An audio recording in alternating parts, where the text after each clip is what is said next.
तो हमारा हृदय आकर्षित होता है किसी गंदी बात के लिए तो मन हर्षित होता है। समझ लो कि ये हर्षित होना हमारे लिए पतन का कारण है। उसी समय बुद्धि को सशक्त करो। नहीं, ऐसा नहीं करेंगे, कुछ भी कर लेते नहीं, और उधर कदम मत बढ़ने दो और भगवत स्मरण रफ्तार से शुरू करो, बच जाओ।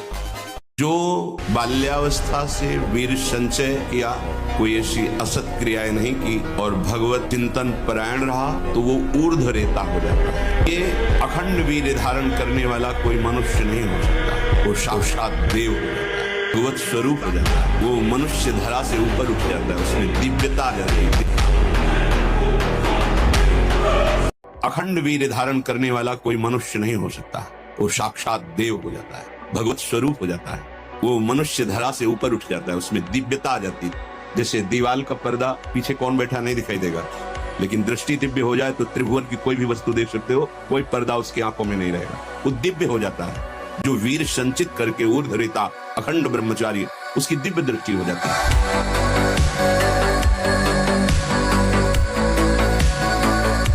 करके हमने ये अनुभव किया, ज्यों ज्यों नाम जप करोगे त्यों त्यों हृदय में निर्विकारता आएगी, वैसे ही आप स्वस्थ और बलवान होंगे। आज ये माना जाता है कि भोजन जो बल प्रदान करता है उससे बल होता है, जैसे मांस खाना, अंडा खाना, लेकिन हम तुम्हें बताए देते हैं कि बलवान शरीर नहीं होता, बलवान आत्मबल से होता है। जिनका आत्मबल बढ़ता है तो हम मान सकते हैं कि उनका शरीर क्षीण होता है, लेकिन वो परम स्वस्थ होते हैं, उनका संकल्प बल काम करता है। वास्तव में करोड़ों वर्षों की तपस्या की मूल्य पर भी सच्चिदानंदमय भगवान की एक झांकी नहीं मिल सकती। और ध्यान से सुनना, करोड़ों वर्षों की तपस्या के मूल्य पर सच्चिदानंद भगवान के श्री विग्रह की एक झांकी क्षण भर तक के लिए नहीं मिल सकती। कोई भी पुण्य, कोई भी जप, कोई भी तप, कोई भी दान, कोई भी यज्ञ, कोई भी सत्कर्म ऐसा नहीं जो भगवान को खरीद ले। असल में ऊंचा साधक वही है जो सर्वथा सर्वतो भावेन अपने को प्रभु पर छोड़ दे। अरे मूढ़ पुरुष सावधान हो जा, तू अमर नहीं है, मरने वाले शरीर में ममता करके नाना प्रकार की भोग वांछाओं में अपने समय को नष्ट कर रहा है। अपनी इंद्रियों को, मन को शासन में ले, ये इंद्रियां भोगों के लिए विकल कर देती हैं। इसलिए नाम का बल धारण कर तो तेरे हृदय में इंद्रिय और मन की विकलता को सहन करने की सामर्थ्य आ जाएगी। मुस्कुराहट, रूपा शक्ति, मृदु भाषण, नाना प्रकार की विलासिता, इसने तुम्हारे मन का अपहरण कर लिया है। बचाओ अपने मन को और मनमोहन की तरफ लगाओ, प्रभु की तरफ लगाओ। मान लो इन महापुरुषों की बात, आज तक कभी कोई तृप्त नहीं हुआ कोई भी शरीर। पूज्यपाद सिउड़िया बाबा, इसको ब्रह्मचर्य धारण करना है, ध्यान देकर सुनो। सबसे पहला कार्य उसकी दिनचर्या में, चाहे बच्चा हो चाहे जवान हो, सूर्य उदय के पहले रात्रि के चौथे प्रहर में ही जाग जाना चाहिए। प्रातः 4 बजे बिल्कुल जग जाना चाहिए। और जो 8-10 बजे तक सोता है वो कोई भी वो ब्रह्मचारी रह ही नहीं सकता। वो स्वप्न दोष का शिकार होगा, क्योंकि बुद्धि को सत्य प्रकाश की तरफ प्रेरित करने वाले भगवान भुवन भास्कर हैं। वो पधार रहे हो, आप सो रहे हो सैया पे, आपकी आयु, श्री, कीर्ति, बल सब नष्ट होगा। सोचो कि तुम कहीं से झांक कर देख रहे हो, तुम्हारी तरफ कोई देख रहा, मुस्कुरा दिया मतलब तुम्हारे नाश के लिए बाण संधान हो चुका है। होश में इसे तुम प्यार मत समझना। संतों से सुना जाता है उनके अनुभव की बातें, इसे प्यार मत समझना, इसे वार समझना। पहला वार का चैलेंज हो चुका है। होश में तो हो जाओ, नहीं तो ऐसे नारकी गति में गिरा दिए जाओगे जहां से खड़े होना मुश्किल है। मेरी बात, मेरी प्रार्थना समझ लीजिए आप। पूरा का पूरा जीवन हो जाता है, हाथ कुछ नहीं लगने देती है। प्रचंड माया भगवान की है। ब्रह्मचर्य रक्षा के लिए सरल जीवन होना अत्यंत आवश्यक है। विलासिता से बचा जाए। ऐसे सुगंधित तेल लगाना, फुसफुस डाल के चलना, दुर्गंध इससे नहीं ढकेगी तुम्हारी फुसफुस से। तुम्हारी वासना ही दुर्गंध है। वासना को हटाओ और उपासना को बैठा लो, तुम्हारी सुगंध से संपूर्ण देश पवित्र हो जाए। तुम स्त्री पुरुष नहीं हो, भगवान के निज अंश हो, समझो। सच्चिदानंद प्रभु के अंश होकर देह राग में कैसे तुम भ्रष्ट होते जा रहे हो। जिसे ब्रह्मचर्य रहना, उसे नित्य सत्संग सुनना चाहिए। जैसे हमें गाली दो हम सह जाए, हमारे भगवान को गाली दोगे, हमारे गुरु को गाली दोगे, हमारे धर्म को गाली दोगे, तुम्हारी जबान बंद कर दें। अभी किसी क्षण आवेश आ जाएगा, क्योंकि अब उसके लिए फिर नपुंसकता नहीं धारण करनी, उसके लिए कायरता नहीं धारण करनी कि अरे नहीं। अर्जुन कह रहे हैं ना, संन्यास लेंगे हम, अपने पूज्य जनों को नहीं काटेंगे। भगवान कह रहे हैं मार इनके गले उतार, या धर्म के पक्ष में खड़े उत्तिष्ठ परंतप, चढ़ा गांडीव में प्रत्यंचा और काट सकते।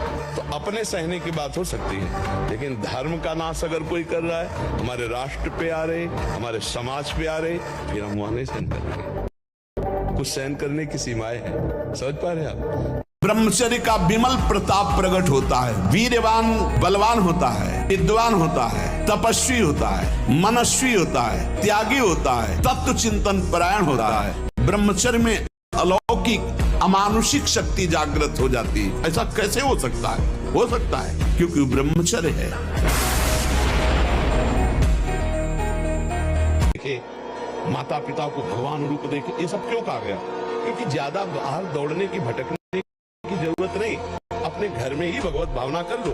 पत्नी पति में भगवत भावना कर ले, पति अपनी पत्नी में भगवत भावना कर ले, माता पिता में भगवत भावना कर ले, तो बहुत ज्यादा कुछ करने की जरूरत नहीं। नाम जप करो, धर्म पूर्वक कमाओ, परिवार की सेवा करो, भगवान को प्राप्त हो जाओ। 100 बार गिरे उठ, फिर खड़ा और चल और रौंद, अपने लक्ष्य को प्राप्त कर। ये गिरना और निराश होना, हताश होना, ये हमारे जीवन में नहीं, बिल्कुल नहीं।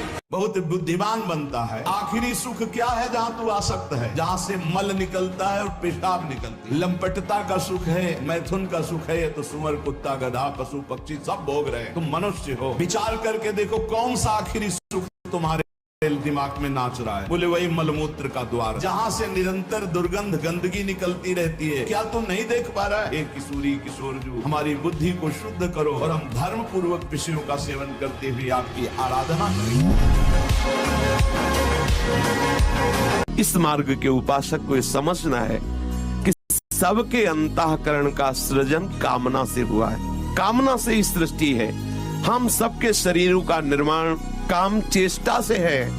इसलिए हमारे अंदर परमाणु है, हमारे अंदर वही संस्कार है जिस चेष्टा से हमारा सृजन हुआ है। हम काम संकल्प से, काम चेष्टा से हमारे शरीर का सृजन हुआ है। इसमें वो परमाणु है। इन परमाणुओं को जो मिटा दे वही भगवान, इन परमाणुओं को जो मिटा दे वही भगवत भक्त, इन परमाणुओं को जो मिटा दे वही महात्मा।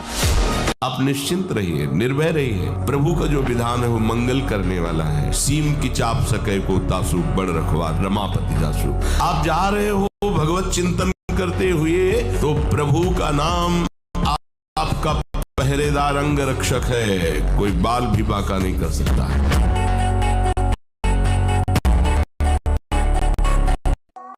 हर कष्ट को तुम रौंद सकते हो, हर कष्ट को सह सकते हो। अगर अभी तुम निश्चय कर लो मैं मरा, अब तुमको कोई नहीं मार सकता। सब भयभीत हो जाएंगे तुमसे। केवल एक निश्चय कर लो, अब हमारी जिंदगी की कोई परवाह नहीं। अभी अभी तुम्हारा वो भयंकर रूप आ जाएगा कि जिस गली से निकलोगे लोग अंदर घुस जाएंगे। क्यों? आपने निर्भयता स्वीकार कर ली। ये मन आपको कैसे फंसाता है? ये आपके सामने आपकी कमजोरी पा गया है। जीव सुख समुद्र का अंश है, केवल सुख चाहता है, और सलाह और दिशा दोनों गलत हो गई। सलाहकार मन प्रकृति से मिला हुआ है और दिशा विषय भोगों की तरफ चली गई। अब ये जिस विषय को कह देता है ये स्वीकार कर लेता है। अब इस बात को आपको काटना होगा। स्वाभाविक जो बल वृद्धि है, आपको बताएं, हम जब बचपन में थे तो हमारे बुजुर्ग ने हमको सिखाया था, बाण लंगोटा बचा के इंद्री कभी न देखा पर नारी, धर्म के टुकड़े खाकर भैया चढ़ी बदन पे तैयारी। बाण लंगोटा बचा के इंद्री, ब्रह्मचर्य। ये बहुत बड़े महापुरुष के वचन हैं, बहुत ध्यान से सुनो, पकड़ो। तुम्हें किसी के आगे घिघियाने की जरूरत नहीं, भगवान का ध्यान करने की जरूरत है। अभ्यास बल में बहुत बड़ी ताकत है। अभ्यास बल हो जाए तो व्याघ्र और सर्प को भी अधीन किया जा सकता है। अभ्यास से हम विष को पचा सकते हैं, तो मन को वश में नहीं किया जा सकता। अभ्यास से वेदों का अर्थ समझ लिया जाता है। अभ्यास एक एक कदम बढ़ाते चले जाओ। अभ्यास एक एक इंद्रियों पर विजय प्राप्त करते चले जाओ। अभ्यास असाध्य को भी साध्य कर दे। इसका कारण तुका कहता है, अभ्यास में तुम जितना आगे बढ़ोगे उतने उच्च अवस्था को प्राप्त हो जाओगे। मस्त जीवन, एकदम तुम अविनाशी के बच्चे हो।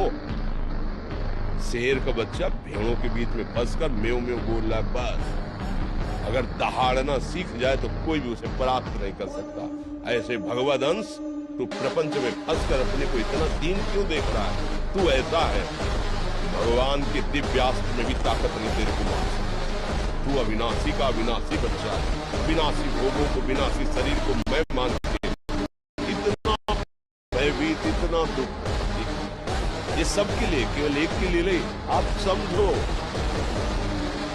ब्रह्मचर्य अत्यंत आवश्यक, जिसे आप खिलवाड़ समझ रहे हो, ये बहुत बड़ी हानि है। जिन लोगों को ऐसा लगता है कि ब्रह्मचर्य छीन करके हम घी दूध पी करके या मकर और कौन सी भस्म और स्वर्ण भस्म, मकर ध्वज और क्या क्या, भाई ये सब उसकी पूर्ति नहीं कर सकते। ध्यान रखना, जो ब्रह्मचर्य आपका छीण हुआ, जो नस नाड़ियों का अभ्यास आपका गलत बन गया, उसको कोई भी भस्म, कोई भी औषधि, कोई भी घी दूध बादाम पिस्ता पूर्ण नहीं कर सकता। ध्यान रखना, जिन लोगों को ऐसा लगता है वो भ्रम में है, वो भ्रम में है, वो भगवत आराधन की योग्यता खो देंगे। आज से बंद, एकदम बंद। बोल, ये ऐसे खेल है कि ये न सोचो कि हम 100 से 90 छोड़ चुके, 10 बचे, वो 10 1000 में पहुंचा देंगे, 1 मिनट में पहुंचा देंगे। वीरों की बात सुनो तो जयगिर चरण दे हनुमंता, चले उसगा पाताल तुरंता। जिम अमोघ रघुपति कर बाना, ये ही बात चले हनुमाना, बाल ब्रह्मचारी हनुमान। उपासक यदि प्रलोभन और भय इन दो में कभी ना फंसे तो जितनी भूमिकाएं ज्ञान की हैं, भक्ति की, वो अपने आप आ जाती है। परस्पर शरीरों का आकर्षण ही काम भाव से इतना प्रबल है प्रलोभन में कि पहली घाटी काम की है कि अच्छे अच्छे साधकों को फैला देती है। आपको जब भगवत मार्ग का अवसर मिला है, ब्रह्मचर्य से रहो, होश में हो जाओ, मन के दुलार को बंद करो, इस भोग वृत्ति को साक्षात मृत्यु रूप देखो। हर समय ब्रह्मचर्य का संरक्षण कैसे हो, ये तुम्हें सोचते रहना। ब्रह्मचारी हो, चाहे लड़की हो, चाहे पुरुष शरीर हो, दृष्टि भी सावधान रखो। आपकी दृष्टि ज्यादा इधर उधर नहीं होनी चाहिए, ठीक नहीं रहेगा। ब्रह्मचर्य परमार्थ की ऊंचाई पर चढ़ने के लिए आवश्यक वस्तु है। चिंगारी को ज्यादा प्रकाशित करोगे तो एक बूंद पानी में बुझ जाएगी, लेकिन जब ज्वाला हो जाएगी, तो एक आग होती है जो समुद्र में भी पैदा हो, बड़वाना। ऐसे ही तुम्हारे हृदय में जब बड़वाना ला जाएगा तो पूरा संसार खिलाफ हो जाए तो भी कुछ नहीं बिगड़ने वाला। बाहरी कुछ ऐसा मत करो, यदि विरोध हो रहा है अंदर ही अंदर इतना बढ़ा लो कि फिर ताल ठोक के मैदान पे आ जाओ, कोई भी परास्त नहीं। तुम थोड़ा जिसे निकालने में इतना आनंद समझते हो, उसको रोक के तो देखो, बहादुर बन जाओगे, माया पर विजय प्राप्त कर लोगे, हर विपत्ति, हर संकट को रौंदने की सामर्थ्य आ जाएगी। ब्रह्मचर्य का नाश वीर का नाश, जीवन का नाश है। ब्रह्मचर्य अगर सही है, आपने किसी तरह इधर उधर, तो ये प्रश्न ही नहीं रहेगा। जिधर दृष्टि डालोगे उधर जय होती चली जाएगी। ये जो कमियां है ना, ये कोई भूत नहीं है, जैसे लोग कहते हैं ना, पता नहीं कौन ऐसा, कुछ नहीं, गंदी आदत है।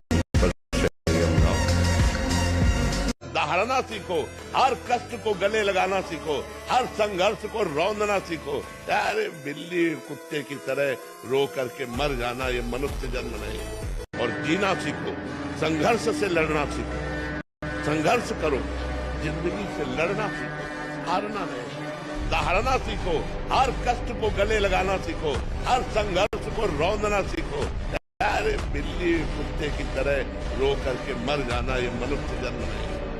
इसलिए उठो, जागो, तुम सच्चिदानंद स्वरूप हो, तुम भगवान के अंश हो, तुम भगवत भक्ति के द्वारा इस माया पर विजय प्राप्त करो, ना कि माया के द्वारा रौंद दिए जाओ। तमोगुण रजोगुण का विकार, काम क्रोध लोभ मोह मत्सर अभिमान, इन शत्रुओं को पराजित करने के लिए आत्मानंद में स्वराज्य पर स्थित होने के लिए इंद्रियों का संयम ब्रह्मचर्य अत्यंत आवश्यक है। ब्रह्मचर्य का विमल प्रताप प्रकट होता है, वीरवान बलवान होता है, विद्वान होता है, तपस्वी होता है। ब्रह्मचर्य में अलौकिक अमानुषिक शक्ति जागृत हो जाती है। जैसे स्वप्न में लाठी चलती कुछ नहीं होता है, पर पीड़ा होती कि नहीं होती स्वप्न के समय। स्वप्न के समय अगर लाठी चलावे तो वैसा ही लगती है, नहीं? स्वप्न में अगर हम डूब रहे हैं तो वैसे डूब रहे। स्वप्न में अगर पिटाई शुरू है या कोई गला काटने जा रहा है तो वैसा ही भय लग रहा है, और है कुछ नहीं। अब बताओ उसको कैसे बचाया जाए? एक उपाय है कि उसको जगा दो। ऐसे ही हम सब मोह निद्रा में सब सो रहे हैं, ये पत्नी है, लड़का है, बच्चा है, रुपया है, पैसा है, ये कर लिया, ये कर लूंगा, ये कमा लिया, ये कमा लूंगा, ये जमा कर लिया, ये जमा कर लूंगा, और सोचते सोचते मर गए, कुछ नहीं कर पाए जो करने आए थे। अब कोई सदगुरु जगा दे, ए उठ, मोह निद्रा में पूरा, और जग गए तो स्वप्न के जैसे सारे दुख मिट जाते हैं, ऐसे तुम्हारे सारे पाप दुख चिंता शोक सब नष्ट हो जाते। जिस समय उर्वशी जी नृत्यांगना बनकर के आई तो अर्जुन के रूप को ही देखती रह गई। कमल लोचन जैसे श्री कृष्ण वैसे अर्जुन, तो उनका सावधान, ये प्रणाम नमस्कार मुझे नहीं, क्योंकि मैं तुम्हारी सेवा में काम भाव से युक्त होकर आई हूँ। नारायण भगवान की जंगा से प्रकट हुई उर्वशी जी हैं, और अर्जुन जी को मोहित करने में असमर्थ नहीं।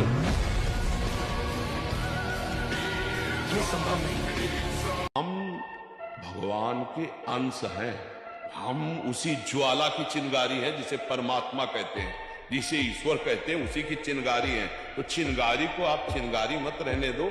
अगर चिंगारी एक बूंद पानी से बुझ सकती है तो चिंगारी को अनुकूल अगर फूस मिल जाए तो ज्वाला बनने में देर नहीं लगेगी। ब्रह्मचारी के नेत्र बोलते हैं, जैसे जंगली सिंह के नेत्र, ऐसे ब्रह्मचारी के नेत्र, उसके नेत्र में पावर होता है, एक दबाव पक्ष होता है, और जिस पर नेत्र डाले तो एक बार झुक जाए सामने वाले के। तुम्हें डरना नहीं, मैं मर जाऊं लेकिन पीऊंगा नहीं, मर जाऊं कहाऊंगा नहीं, मर जाऊं भोगूंगा नहीं। तू कर, तू कितना भी बार बार कर, मैं नहीं कभी करूंगा। कभी हट करके देखो तुम इतने डरपोक क्यों हो गए, इतने डर क्यों? डरोगे मार डालेगा। घुटने नहीं टेक सकता, हार नहीं सकता। मैं भगवान का दास हूं, अविनाशी का बच्चा हूं, तो गिरा नहीं सकते। कितनी बार गिराओगे, जितनी बार गिराओगे उतनी बार हम बलवान होंगे, उतनी बार हम वो सूत्र देखेंगे, अब मैं फेल कहां से हो रहा हूं, निकल जाएंगे। आनंदित रहो, थोड़ा प्रसन्न रहो, थोड़ा सुबह 1-2 किलोमीटर दौड़ो, व्यायाम करो, एकदम चंगे, दिमाग प्रसन्न रखो, एकदम बच्चा कुछ नहीं। जिसके साथ भगवान है क्या बाल बांका। साधक का स्वभाव एक जिद्दी स्वभाव होता है, एक वीर स्वभाव होता है, एक बहादुर स्वभाव होता है। वो लड़ना पसंद करता है, वो कायरता से परास्त होना पसंद नहीं करता। 100 बार घुटने टेक देगा तो भी खड़ा होगा कि नहीं, तुझे मारूंगा, तू हमें कब तक मारेगा, मैं अविनाशी हूं, कब तक तू मारेगा देखता हूं। नहीं, इस बार फंसा लिया, अब नहीं फंसा पाएगा, फिर चूक हो गई, अच्छा तो फिर कहां से